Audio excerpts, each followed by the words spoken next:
You are watching Delhi News. आपण आता just सांगितलं की ज्या पद्धतीने आपण पोलीसच्या अधिकाऱ्यांना डिसमिसच करायचा एक चांगला निर्णय घेतलेला आहे.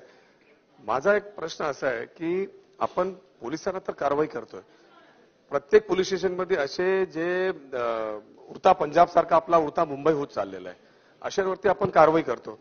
पण कारवाई करत असताना यांच्यावरती मोठी कारवाई होत नाही.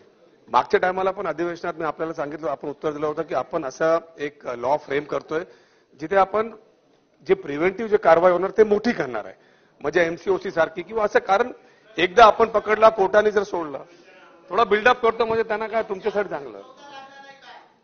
तर माझा स्पेसिफिक प्रश्न असा आहे की साहेब, आपण जेव्हा आपण त्यांना अटक करतोय, दुसऱ्यांदा जर अटक झाला आणि विक्री करणार, कारण आपण जेव्हा कारवाई करतो ते कन्झ्युमरला वरती पण करतोय, तर विक्री करणार कठोर कारवाई होणार का? कठोर म्हणजे एमसीओसी सारखी कारवाई झाली पाहिजे. आणि परस्पर जसं आपण अधिकाऱ्यांना आपण डिसमिस करतो, त्याच पद्धतीने जे हे विकणारे लोक आहेत त्यांची घरं, त्यांची बँक, त्यांची प्रॉपर्टी हे सगळे सील झाले पाहिजे, म्हणजे त्यांना कुठलाही परत स्कोप या बिझनेसमध्ये येता कामा नये. दोन गोष्टी या निमित्ताने मला आपल्या लक्षात आणून द्यायच्या आहेत की कमर्शियल क्वांटिटी अर्धी करणे या संदर्भातला आपला प्रस्ताव केंद्र सरकारकडे गेला आहे.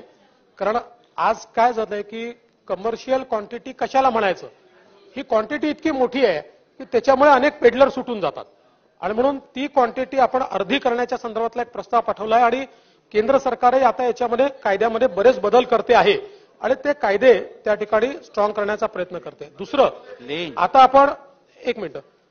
आपण पेडलर पुरतं मर्यादित राहून चालणार नाही. त्यामुळे पूर्वी आपण काय करायचो, पेडलरला पकडलं की केस क्लोज करायचो आणि त्या ठिकाणी चार्जशीट दाखल करायचो. आता आपण निर्देश दिले आहेत की त्याची लिंक शोधून काढा. त्यामुळे ती लिंक शोधून काढणं देखील सुरू आहे. मध्यंतरी आपण बघितलं असेल, धारावीला आपण इंटेलिजन्स बेस्ड कारवाई केली आणि त्या कारवाईमध्ये केवळ पेडलर नाही तर कंप्लीट म्हणजे लास्ट चेनचा जो शेवटचा माणूस आहे तो देखील आपल्या हातामध्ये आला आणि ती सगळी चेन आपल्याला त्या ठिकाणी सापडली. तर नाही, आपण जो मुद्दा मांडलाय जरूर ते देखील आपल्याला पडताळून पाहता येईल. कारण आपल्या कायद्यातली किंवा ज्युरिस्प्रुडन्स मधली एक त्यातली अडचण अशी आहे की अशा प्रकारची जी काही आपल्याला अटॅचमेंट करायची आहे ती गुन्हा त्याचा सिद्ध झाल्यानंतर आपल्याला करता येते, नाहीतर स्पेशल लॉ आपल्याला एखादा तयार करावा लागेल. तशा प्रकारचा स्पेशल लॉ तयार करण्याचा प्रयत्न आपण निश्चितपणे करू. आणि जागेवर जर तुम्हाला बोलायचं आहे ना, एक अजून याच्यामध्ये आपल्या लक्षात आणून देतो की एक मिनिट याच्यामध्ये एक अजून मी या ठिकाणी जसं आपण सांगितलं की आपण वेगवेगळ्या प्रिव्हेंटिव्ह जे काही आपले आहेत त्याच्या अंतर्गत कारवाई करावी. तर प्रिव्हेन्शन ऑफ इलिसिट ट्रॅफिकिंग हा जो एनडीपीएसच्या अंतर्गत म्हणजे सगळे मकोका वगैरे आहे, तसा इथे जी काही ऍक्ट आहेत याच्या अंतर्गत मुंबईमध्ये आपण ते कारवाई ती जी काय आहे ती केलेली आहे. याच्यामध्ये आता आपल्या समोर जी आव्हानं आहेत ती अशी आहेत की पूर्वी पेडलर्स असायचे, आता डिजिटल ट्रान्झॅक्शन सुरू झाले आहेत. म्हणजे वेगवेगळ्या प्रकारचे इंस्टाग्राम सारखा सोशल मीडिया प्लॅटफॉर्म, हा social media platform market place झालाय आणि गुगल पे किंवा इतर जे डिजिटल ट्रान्झॅक्शन्स आहेत त्याच्या थ्रू पेमेंट होतं आणि कुरिअरच्या थ्रू डिलिव्हरी होते.